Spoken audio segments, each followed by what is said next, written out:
Cerita ini berlanjut diperlihatkan Xiaoyan dalam ruangan mulai bekerja. Ia meracik 3 pil obat pembantu khusus untuk menetralisir keganasan energi pil misterius tingkat 9. Mengandalkan Purifying Demonic Lotus Flame saja jelas akan terlalu lambat. Oleh karena itu, pil-pil ini menjadi kunci untuk mempercepat proses pemurniannya. Dalam waktu setengah hari, 3 pil berwarna cerah akhirnya siap. Tanpa ragu, Xiaoyan segera menelannya satu persatu, lalu masuk ke dalam kuali api bentukan Little Yi. Selama 10 hari penuh, Xiaoyan tenggelam dalam meditasi yang dalam. Energi cair yang berasal dari kristal-kristal obat di dalam nadinya mulai mengalir deras seperti sungai yang meluap, menciptakan suara gemuruh yang dapat terdengar jelas di dalam tubuhnya. Akhirnya pada hari ke-11, membuka matanya yang berkilat tajam. Auranya meledak hebat. Bukan lagi sekadar Dao Sheng bintang 6 tingkat awal, melainkan telah melonjak mantap ke tahap bintang 6 menengah. Xiaoyan mengepalkan tinjunya, merasakan kekuatan yang begitu padat hingga ia yakin mampu merobek ruang hanya dengan tangan kosong. Ia sedikit menyesal karena tahu tubuhnya akan menjadi kurang sensitif terhadap pil yang sama di masa depan. Namun demikian, rasa puas tetap mengisi dadanya karena pil tersebut telah mempersingkat waktu latihannya selama bertahun-tahun. Pintu rumah bambu itu kemudian perlahan terbuka dan Suner masuk membawa cahaya matahari pagi. Ia memberikan ucapan selamat atas kemajuan luar biasa Xiaoyan. Namun di saat yang sama, ia juga membawa pesan penting. Suner mengatakan bahwa pemimpin dari klan Yan dan klan Lei telah tiba di alam Gu. Ayahnya Gu Yuan meminta Xiaoyan untuk segera menghadiri pertemuan puncak tersebut. Tanpa basa-basi, Xiaoyan pun berdiri dengan tegak. Auranya kini tampak tenang, namun mengandung wibawa yang tak tertahankan. Ia menyadari bahwa panggung untuk perang besar telah sepenuhnya dipasang. Dan sebagai pemimpin aliansi Sky Mansion, ia adalah salah satu pilar utama yang akan menentukan arah serta masa depan benua Douchi. Di bawah bayang-bayang klan Gu dan Hun yang mendominasi, klan Yan dan klan Lei berdiri kokoh sebagai pilar kekuatan yang tak tergoyahkan selama ribuan tahun. Berbeda dengan klan Ling atau Yao yang mulai merosot, garis keturunan kedua klan ini masih mendidih dengan energi yang murni, melahirkan barisan individu berbakat di setiap generasinya. Klan Hun sangat menyadari hal ini. Mereka tahu bahwa klan Yan dan Lei bukanlah kesemek lembut yang bisa diperas dengan sekali tekan. Menghancurkan mereka membutuhkan persiapan yang jauh lebih besar. Itulah sebabnya kedua klan ini masih berdiri tegak hingga hari ini. Suasana di alam Gu hari ini terasa luar biasa berat, sekaligus meriah. Aula besar klan Gu didekorasi dengan wibawa yang hanya bisa disamai oleh pertemuan puncak para penguasa dunia. Saat Xiaoyan dan Suner menyelinap masuk melalui pintu samping, mereka langsung disambut oleh tekanan aura yang sanggup membuat petarung biasa berlutut dalam diam. Suner menarik siah tenang. Jemari lentiknya menunjuk ke arah seorang pria parubaya yang mengenakan jubah merah membara di sebelah kiri kursi pemimpin. Itu adalah Yan Jin, kepala klan Yan, bisiknya. Xiaoyan memperhatikan pria itu dengan saksama. Alisan Jin yang merah cerah tampak seperti api yang benar-benar menyala, dan setiap kali ia bernapas, suhu di sekitarnya seolah berfluktuasi. Xiaoyan terperangah saat merasakan keakraban dari dalam tubuh Yan Jin. Suner menjelaskan bahwa pria itu telah melakukan sesuatu yang dianggap mustahil oleh kebanyakan alkemis. Ia menggabungkan api batu gunung api dan 9 api leluhur emas tenang murni melalui kontrol kekuatan spiritual dan manipulasi Douchi yang berada di level puncak, tanpa bantuan metode khusus seperti mantra api. Xiaoyan mengatakan dalam hatinya dengan penuh rasa hormat bahwa meskipun Yan Jin hanya bisa menggabungkan 2 api keberanian dan keterampilannya dalam menyeimbangkan 2 entitas yang saling menolak, itu adalah bukti bahwa ia adalah seorang maestro api sejati. Di sisi kanan, duduklah sosok yang lebih menyerupai gunung batu daripada manusia. Leing, kepala klan Lei, memiliki kulit hitam legam yang berkilat dengan otot-otot yang berdenyut, seolah dialiri listrik tegangan tinggi. Ia adalah Du Sheng bintang 8 yang haus darah dan pertempuran. Suner mengatakan sambil tertawa kecil bahwa Leing adalah pria yang cukup gila untuk menantang leluhur Xiaoyan demi sebuah pertarungan. Meski hasilnya sudah bisa ditebak, Leing pulang dengan kekalahan telak. Di tengah pengamatan itu, Gu Hua muncul dengan langkah terburu-buru dan ekspresi yang sangat suram. Ia adalah jenderal kedua dari tentara terendam hitam. Namun, hari ini martabatnya tampak terluka. Ia mengatakan bahwa rombongan muda klan Lei yang menyertai Lei Ying telah bertindak terlalu jauh.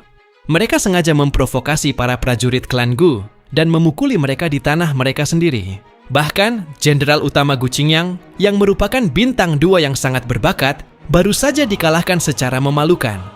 Shuner segera menyadari siapa pelakunya. Nama itu adalah Lei Dong, jenius paling cemerlang klan Lei dalam beberapa ratus tahun terakhir. Pernah bertahan selama 5 tahun di dalam kolam iblis petir yang mematikan melampaui rekor masa muda Lei Ying sendiri. Namun ada satu detail lagi yang membuat suasana menjadi canggung. Klan Lei pernah mencoba menjodohkan Lei Dong dengan Shuner. Mendengar fakta bahwa pria bernama Lei Dong ini bukan hanya telah mengalahkan rekan-rekannya, tetapi juga pernah memiliki ambisi untuk meminang Shuner, Xiaoyan merasakan sesuatu yang sudah lama tidak ia rasakan. Percikan kecemburuan yang dibalut oleh gairah bertarung seorang pemuda. Gu Hua melihat perubahan ekspresi Xiaoyan dan segera memanaskan suasana. Ia mengatakan dengan nada membujuk bahwa jika saudara ipar Xiaoyan bersedia turun tangan, seluruh tentara terendam hitam akan berutang budi padanya. Ia menjanjikan dukungan penuh bagi hubungan Xiaoyan dan Shuner jika Xiaoyan bisa memberi pelajaran pada klan Lei yang sombong itu. Shuner sempat memprotes karena menganggap ini adalah pertarungan harga diri yang kekanak-kanakan. Namun Xiaoyan hanya tersenyum tipis. Sebuah kilatan tajam muncul di matanya. Ia menyentuh bahu Shuner, menenangkan kekasihnya, lalu menatap Gu Hua dengan aura yang tiba-tiba menjadi sangat dominan.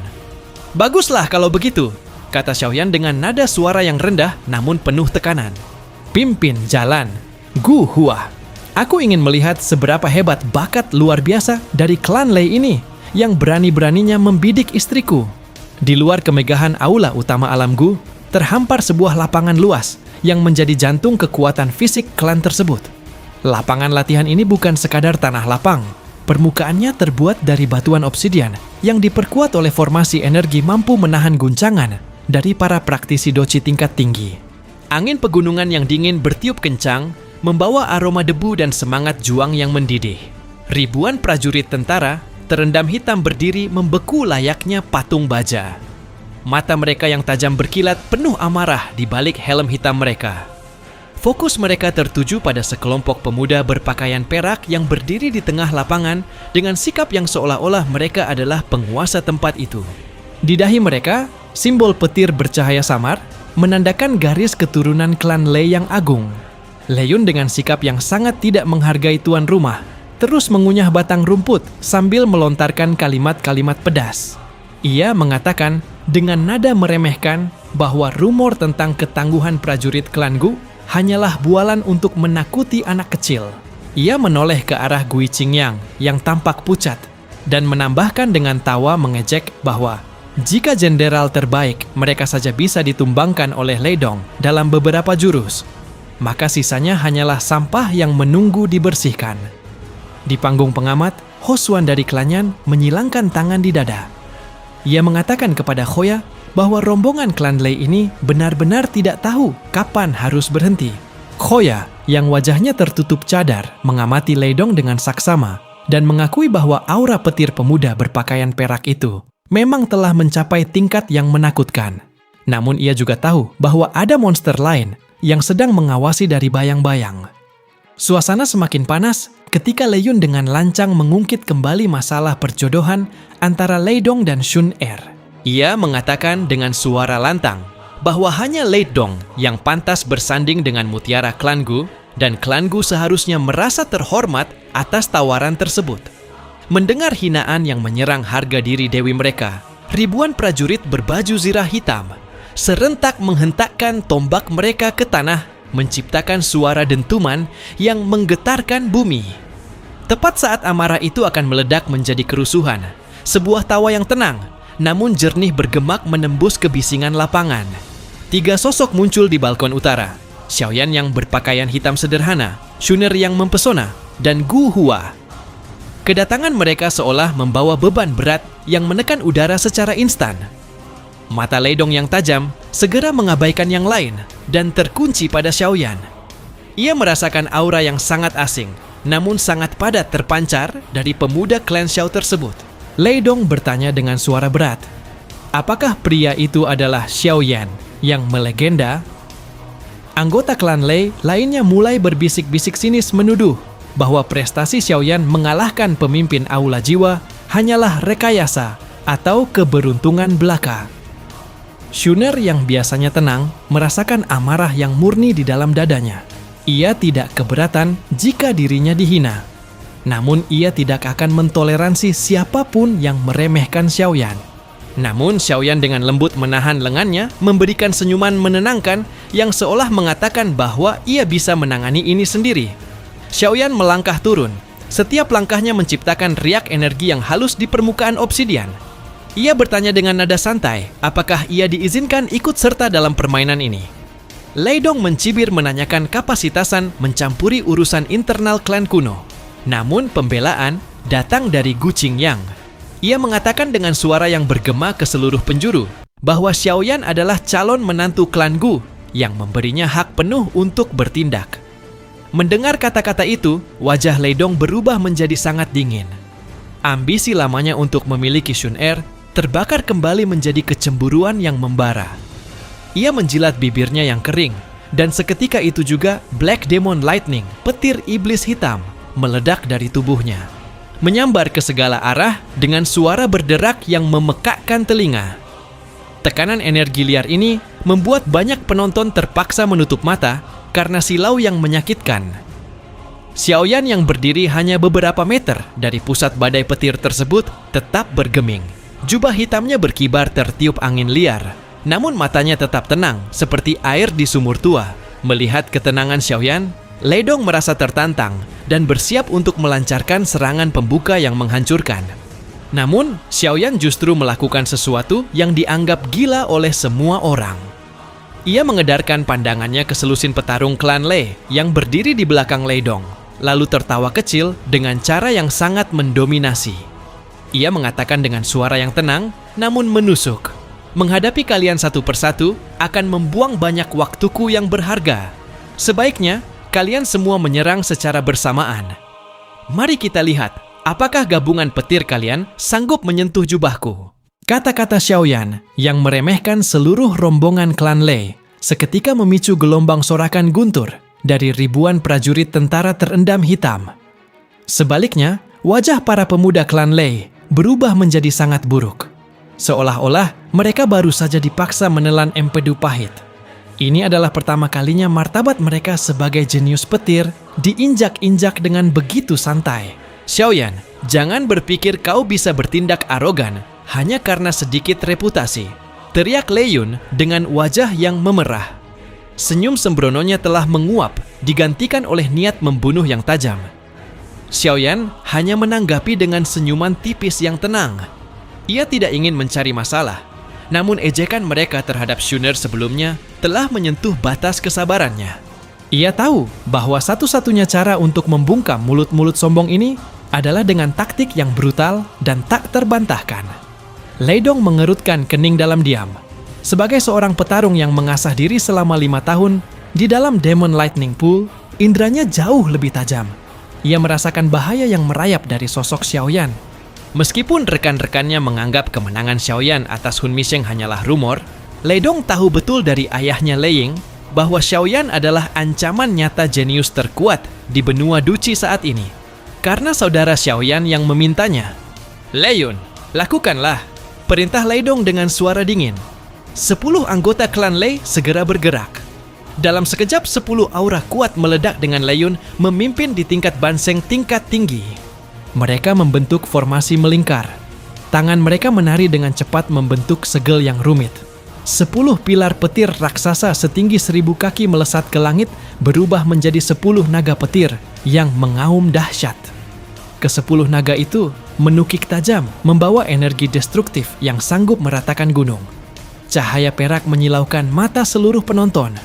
Ledakan besar terjadi saat ke-10 serangan itu menghantam posisi Xiaoyan secara bersamaan. Namun saat debu mengendap, mata semua orang terbelalak.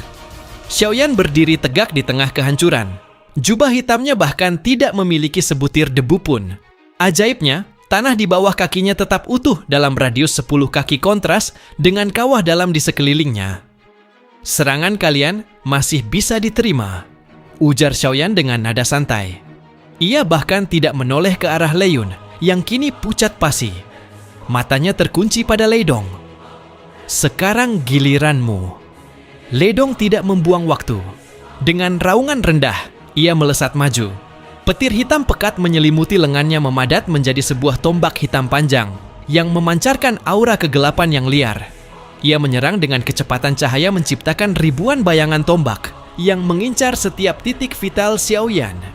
Hu Qingyang dan para jenderal lainnya hanya bisa terpaku melihat serangan secepat itu. Namun, keanehan terjadi. Meskipun tombak Lei Dong bergerak dengan kecepatan yang mustahil, ujung tombaknya seolah-olah selalu meleset beberapa milimeter dari kulit Xiaoyan. Bagi para ahli seperti Gusing, pemandangan ini tampak seperti Lei Dong sedang menari sendirian. Sementara Xiaoyan hanya berjalan tenang di dalam ruang hampa.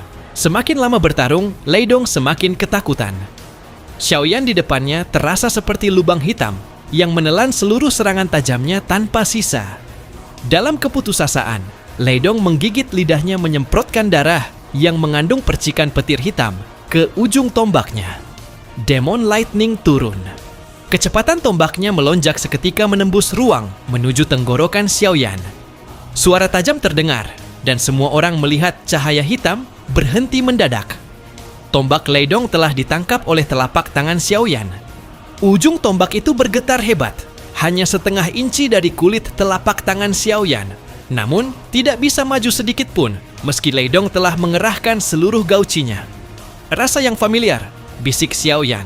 Tiba-tiba telapak tangannya bergetar dan tombak panjang Lei Dong meledak menjadi serpihan energi. Dengan gerakan seperti hantu, Xiaoyan sudah berada tepat di depan dada Lei Dong. Satu dorongan lembut mendarat dan Lei Dong terpental mundur dengan sangat menyedihkan di atas tanah. "Terima kasih atas kemenangannya," ujar Xiaoyan sambil merapikan pakaiannya.